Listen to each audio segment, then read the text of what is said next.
hope I didn't mess that up. So he's going to talk to us about inventions, and he has a lot of things out here.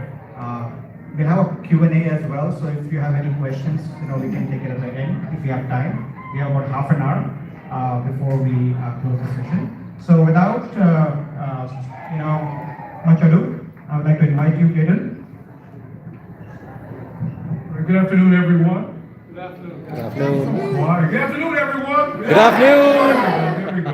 I have a tendency sometimes to be loud. I get to speak for a living every day. Listen, thanks so much for inviting me today. It's so good to see some familiar faces, young kids that we kind of watched the last couple of years, and adults we've partnered over the last few years.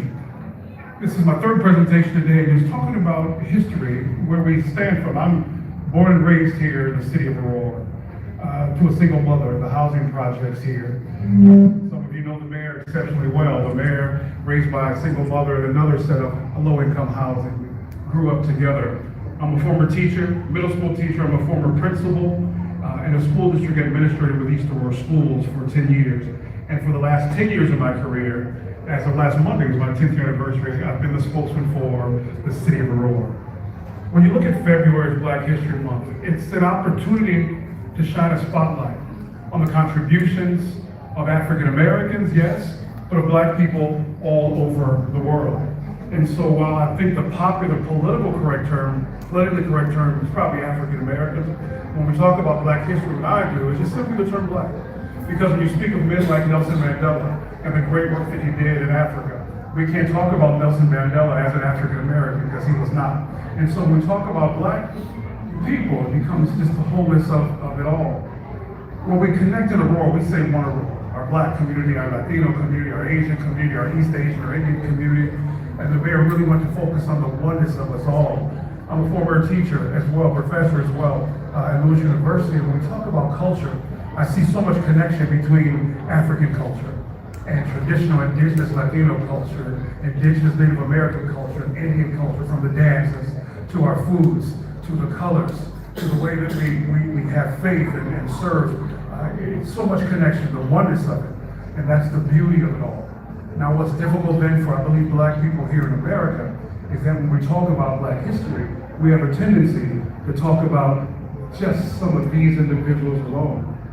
How many of you ever heard of Martin Luther King? How many of you ever heard of Rosa Parks? How many of you ever heard of Malcolm X? Yeah. How many of you ever heard of Henry Sampson? How many of you have ever heard of George Washington Carver? These are some of the familiar names that we come with every single day. But what I found in Black History Month, sometimes we'll start on February 1st, we'll end on February 28th, every 4 years on the 29th, and then we kind of forget from a cultural perspective for the next 11 months to keep that focus there. And so our job, my job, is always to make certain that when we talk about Black history, it goes simply beyond these amazing individuals who laid a foundation to show that Black community has had an impact on our everyday lives.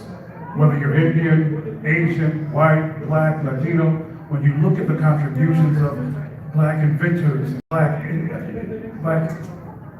just brilliant folks who come as innovators and scientists, there's the contributions. And so today,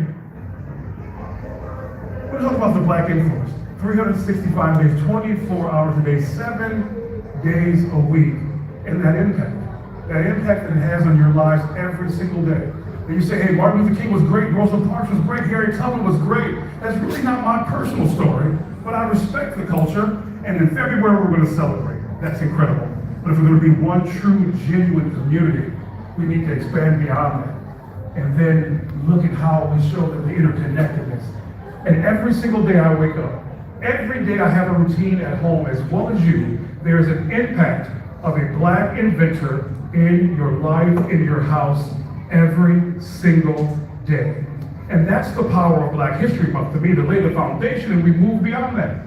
So we have a little bit of time, but if I took you on a journey, even when I woke up this morning, how you wake up and how you make your way here, how do Black people have an influence in your everyday lives? My alarm goes off bright and early, 5 o'clock. Immediately I'm reminded, because I turn off my cell phone, I'm reminded of the work of Dr. Henry Sampson. 1971, he receives a patent for the gamma electric cell, and that led the way to the invention of the cell phone. So every morning I wake up and I hit the cell phone off, although not the direct inventor, he becomes the foundational stone of those who invented the cell phone just that decade later.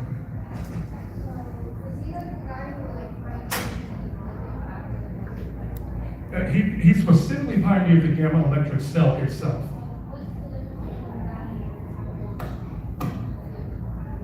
Yeah, so it's not the battery itself, it's actually the cell structure that allows the phones to communicate with each other. All right, so then the battery, of course, will power that cell structure.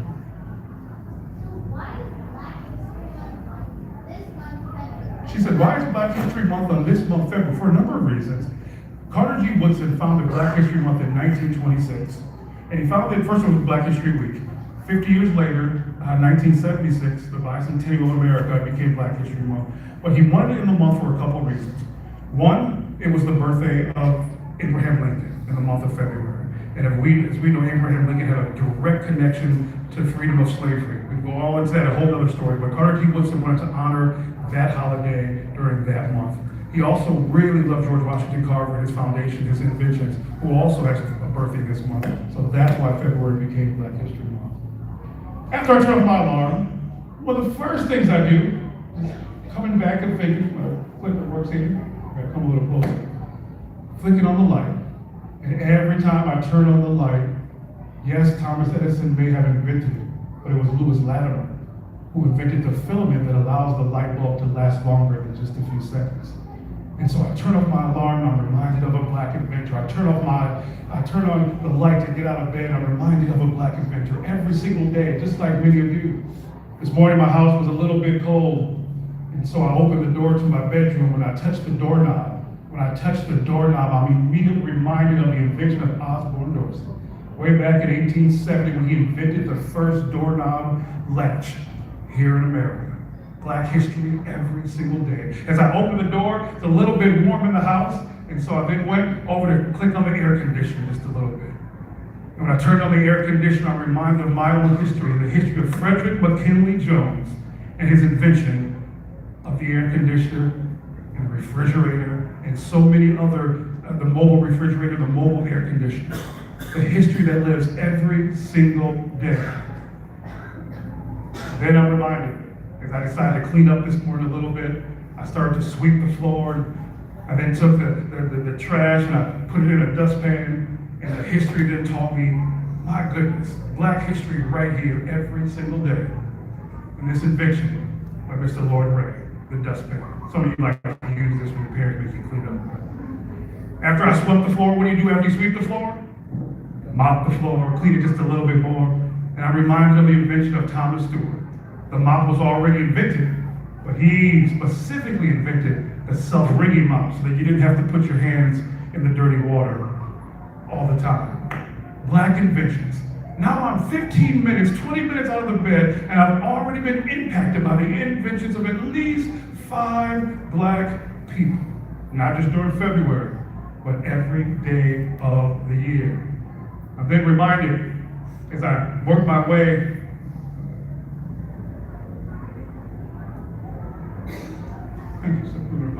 there we go. As I work my way into the bathroom, preparing for the day, reminded when I pull out my hairbrush that it was a Black woman by the name of Lydia Newman who invented the hairbrush. And so every day that I prepare myself to come out and represent for the city, I'm using an invention of someone who looked just like me. I'm not married, I don't have a wife, and I don't use this invention, but I'm reminded of Annie Malone, who then invented the hot comb.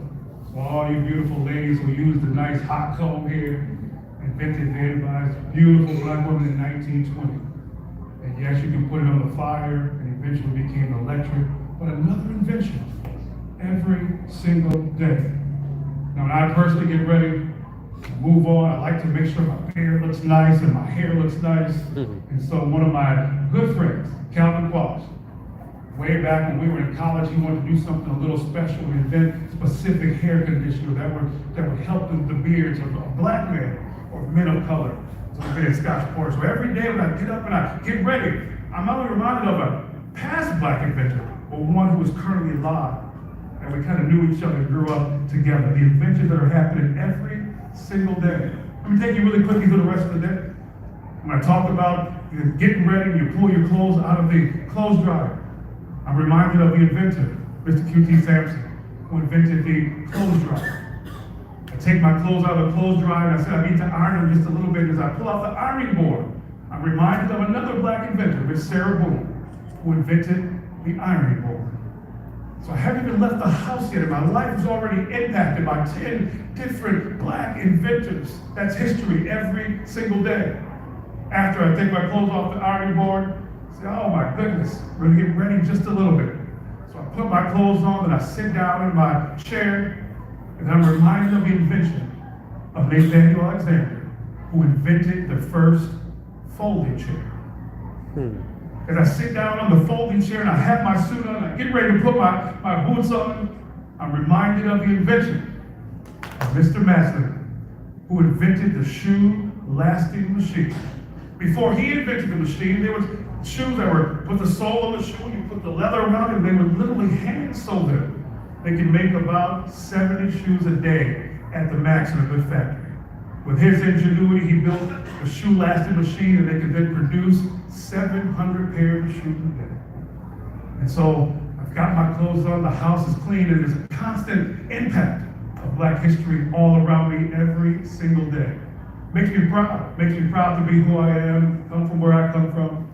And so then I sat down because I had a few presentations this morning, and when I took out my ink pen, black history yet again. So what the heck does that mean?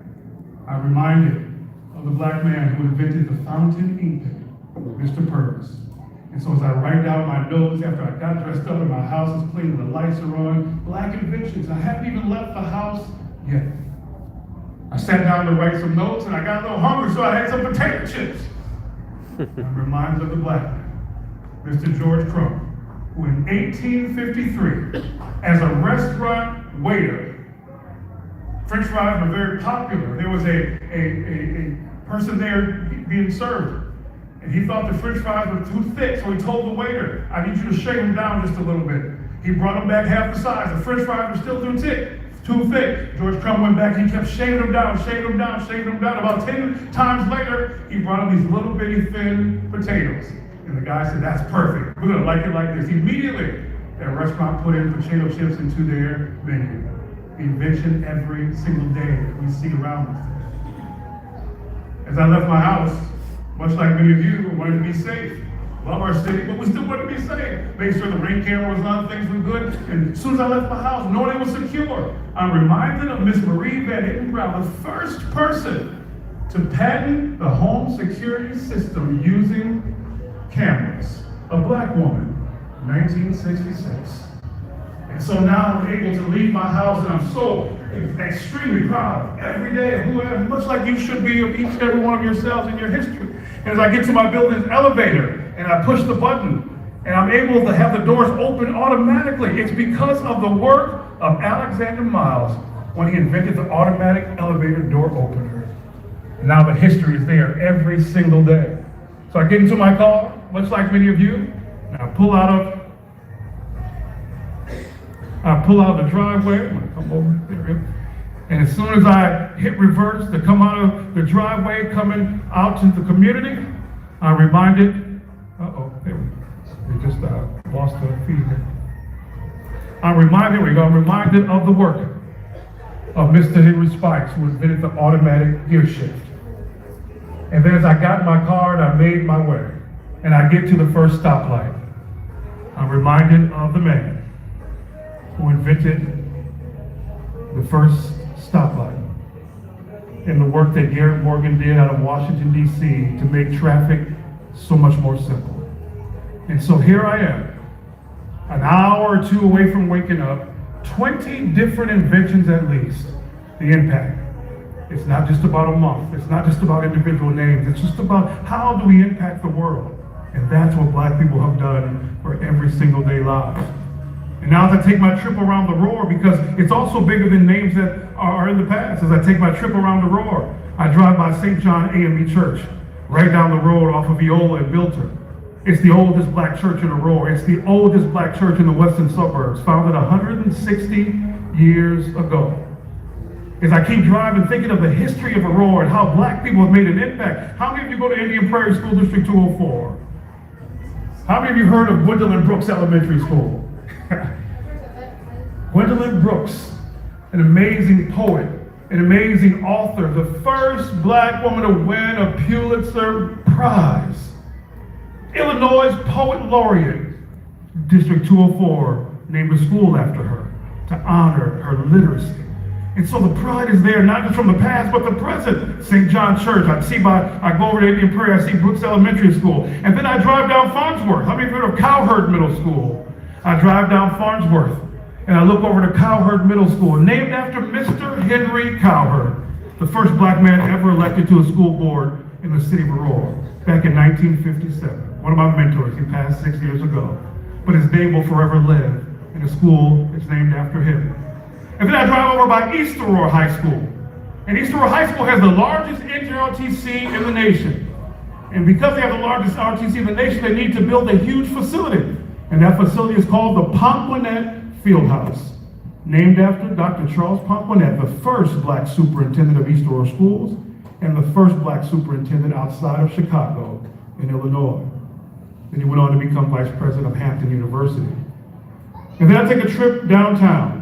The Aurora Public Library. How many have been to the library downtown? This is a beautiful library here. The main library downtown. When you walk into the entrance, there's a statue, bottom right corner, of Mrs. Marie Wilkinson. We call her the matriarch of Aurora. It's a black woman who came here in the 1930s. She had to fight racism. She had to fight discrimination. She had to fight sexism. And she went lawsuit after lawsuit after lawsuit. We call her the mother of Aurora. And she has the Marie Wilkinson Child Development Center named after her, the Marie Wilkinson Food Pantry named after her. She passed away a few years ago, 10 years ago at 101 years old. That was her 99th birthday party. That's the two of us at her 99th birthday party a couple years before she passed. And so now as you look all throughout Aurora, it's not just the history of the inventors that impact your lives every single day, it's also the individuals in Aurora who help to keep moving our city forward. You heard of individuals like Mayor Irvin in the middle, the first black mayor of Aurora, the first minority mayor of Aurora in 180 years. Men like Sherman Jenkins at the top left corner, alderman at large. Women like Shakita Hart Burns down at the bottom left, the first black person ever elected to the Aurora City Council, and she's still serving 32 years later. Men like Alderman Ed Bugg, an alderman out in this area in Ward 9, and Chief Keith Cross. He and I went to high school together, the police chief. Not the first black, the second black person to serve as police chief, but the impact of what's happening every single day here in Aurora and throughout the world. And so when you look at black history, and you hear names like Martin Luther King and Rosa Parks and Harriet Tubman and Malcolm X and Frederick Douglass, we're very proud of those names. And you should always learn about them, should know what they did, because it impacts each and every one of us. But as we grow older, we move beyond just the names and just the dates in the 20th century. And we move beyond those who've impacted us very substantively in so many other ways, including now in Aurora, black history being made every single day. We were together at the MLK ceremony, many of you were there, and we talked about Dr. King's impact and his direct impact with Mahatma Gandhi, and how his whole basis of nonviolence, not fighting back physically, he learned that from the great Indian leader Mahatma Gandhi. And it's so important that we continue to share those stories because it shows how connected we are.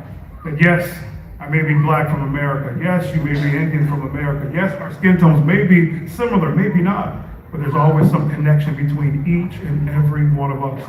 And the more generations learn about each other, that means the next generation has that much less amount of hate, amount of prejudice, amount of discrimination, of fear, that we can sit together and say, you're my brother, you're my sister. It doesn't matter the background we come from, because we understand together there's this oneness. And so when you think of Black history, and we close out Black History Month, it's only 28 days, And so much like your birthday, we take Black History Month and we take it like your birthday. It's a time to celebrate you that day. It's a time to show you love. It's a time to show how much you've grown. But you don't just love yourself on your birthday. You just don't celebrate yourself on your birthday. Your parents just don't show you attention on your birthday. That's just that special time. They show you love and attention and care about you every day of the year. And that's what becomes Black History to us. We take February and we'll focus on it, but for the importance of it, it has to be every day of the year. And so when I'm thinking of those who've made waves in Black history, as we open up for questions shortly, when I think of the individuals who made those patents, even though some were still in slavery, when I think about those individuals who made those new inventions, even though they were still being lynched and killed by the Ku Klux Klan, when I think about those individuals who paved new ways, even though so much racism and death and discrimination was happening every single day of their lives, it makes me so proud that even in the midst of all of that struggle, all of those conditions that many people maybe couldn't make it out of, they continue to persevere no matter what. What a history lesson. Every morning I wake up and I turn off my cell phone alarm, I click on the light, I open the doorknob, I turn on the air conditioner, I sweep and the floor, I mop the floor, I open the refrigerator, I take a snack, I brush my hair, I put on different things for my beard, I put on my shoes, I sit down in a chair. Every single day, I'm standing on the shoulders of individuals who show that no matter what, it can be done. That no matter how many people hate you, it can be done.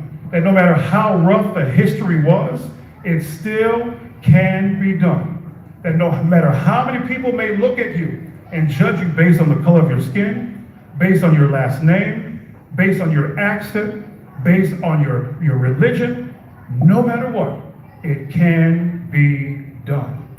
And so I leave you with one of my favorite parts. And it simply says by Mr. Edgar Guest that somebody said it couldn't be done, but he with a chuckle replied that maybe it couldn't, but he would be one who wouldn't say so till he tried. So he buckled it in, and on his face he put a grin. If he were, he did it. He started to sing as he tackled that thing that couldn't be done, and he did it.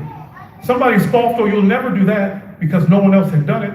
But she took off her coat and she took off her hat, and before you knew it, she begun it. With a lift of a chin and a bit of a grin, without any doubting or quitting, she started to sing as she tackled that thing that couldn't be done, and she did it. There are thousands who will tell you it can't be done. There are thousands who will prophesy failure. There are thousands who will point out to you one by one all the dangers that wait to assail you. But if you just buckle it in and on your face put a grin, take off your coat and go to it. Start to sing and tackle those things that all the haters said couldn't be done, and you'll do it. Happy Black History Month, everybody. Thank you so much.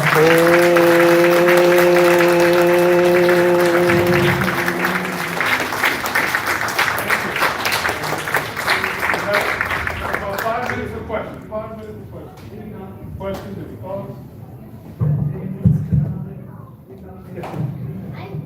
never knew, like, almost everything in their daily life were all done by Africans. She said, I never knew all these things were done by African Americans. True, yeah, not everything, but so many things. And here on the table, I encourage you to stop in by afterwards. Those of you who like to golf, the golf tee, made by George Granville. All of you, when you put your golf tees down, you're then celebrating. Black woman by the name of Shirley Jackson. She found she has a patent for the fiber optic line that led to the invention of touch-tone telephones and the caller ID. Mid-1970s, not the telephone itself, but the touch-tone telephone. Benjamin Banneker, not only did he lay out the design of our nation's capital, Washington, D.C., he invented the clock itself with the hand, so every day around you. And my grandsons are so excited. He's 70 years old. Lonnie Johnson invented the super soaker. So every time you take out your big super soaker, it was in the mid-1970s that a black man by the name of Lonnie Johnson says super soaker. So my grandson said, can we go play with the guns, the water guns, Grandpa? No. So why? A black man invented it. Every day, something there. Other questions there? Yes, sir. It's been said that Aurora was the first, electric lights were like first, like the first thing, like the first city to make in Aurora. You would say the third person, like, how did that happen? Well, definitely. He asked about the question about electric lights and the connection to the city of Aurora. Of course, Thomas Edison created the light. Lewis Latimer created the light filament, made them stretch. Early 20th century, 1906, if you will, Aurora started to grow. Aurora was about 50 years old at that time, and they wanted to do something special to show the distinction with downtown Aurora. So we're the first city in America. Some people say it was another one in New Orleans, but we were the first city to light all of our downtown with electric lights. So in every corner, 1906, the city fathers and mothers at that time put lights up. So now it became a city where people wanted to come see things because literally you can see things so much clearer because the lights were so bright at night. And that's how we got the nickname the City of Lights for the last 120 years or so. Okay, Oh, so sorry. all the people which you showed to us who change our everyday lives, are they all citizens of Aurora? We wish, that would be great. Not citizens of Aurora. The last few people that I talked about being our mayor and our police chief, they're all citizens of Aurora. Everyone else, no, they came from different parts of America. So, thank you, Clayton, for a lot of good information. I knew some of it, but I learned so much, so thank you so much. This is more of a comment, I guess, not a question, but you had mentioned how Dr. Martin Luther King was influenced by Mahatma Gandhi with nonviolence and everything. So I think the Indian Americans also owe a debt of gratitude to all the civil rights leaders because majority of the immigration today is thanks to the efforts of those civil rights leaders. So I think we definitely owe a debt of gratitude for that. So I just want to mention that. Oh, thank you. That's huge. That's huge. Thank you. Clayton ji, wonderful presentation. Thank you very much. So I'm in science myself, and I still do not see as many black Americans in the field of science. What do you think is the current challenge today? Yeah, I think that is a huge challenge. When you look at black minorities in general, but certainly black, certainly women in the STEM fields, it's a huge gap. I think as an educator, former principal, former teacher, I believe we just haven't had that foundation in so long. And for so many years, I believe not only were the trades put to the side, so were many of the science fields. And then there becomes this stereotype, I believe, particularly with black students, that maybe I'm not smart enough, I'm not bright enough. I have to know how to do so much more to become a scientist, a technician, an innovator. And I believe that if they were then to sit back and look at history, say, oh my goodness, if we can invent these things in the midst of so many struggles, certainly I can do so much more. I'm free, there's no one lynching me, I'm not in slavery. I can continue to do that. So I do believe there's a couple connections. One, a direct connection to the STEM fields and inspiration, giving them mentors, and also connecting them with a historical past that says you've already done it. You just have to step onto that. A friend of mine has a curriculum called SETCLAE, SETCLAE, and it stands for Self-Esteem Through Culture Leads to Academic Excellence. And if you can just build your self-esteem up because you're proud of who you are, you're probably going to step into your schoolwork and your focus on the future a lot stronger because you know where you come from. Thank you. Yes, ma'am.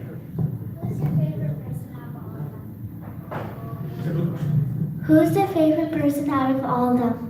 Oh, great question. Great question. I don't really have a favorite person who has impacted me the most. I'll give it, and there's really no one on the inventions. I'm an educator, so a lot of my connections are educators. One of my favorite educators, comes out of Morehouse University. He's the president of Morehouse. We talked about Dr. King. He was Dr. King's mentor. And so he's a favorite. Dr. Marva Collins, who started schools in Chicago, she's one of my favorites. So I'm really connected to a lot of black educators who paved the way for me to be an educator and to teach children. So that was really, really huge for me. And then the current ones there, the man the Pomponet Fieldhouse, he's also my godfather, so I guess he kind of has to be my favorite of the group. But thank you for that. Any other questions? Thank you, everybody. We really appreciate it.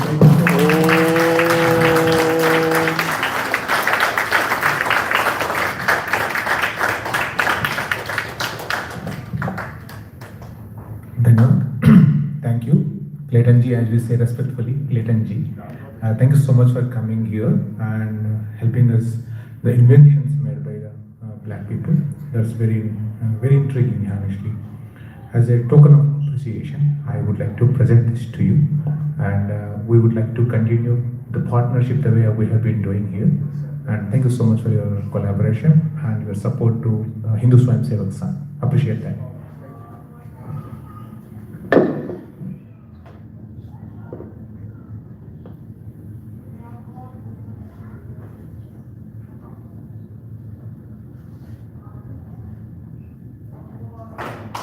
Oh.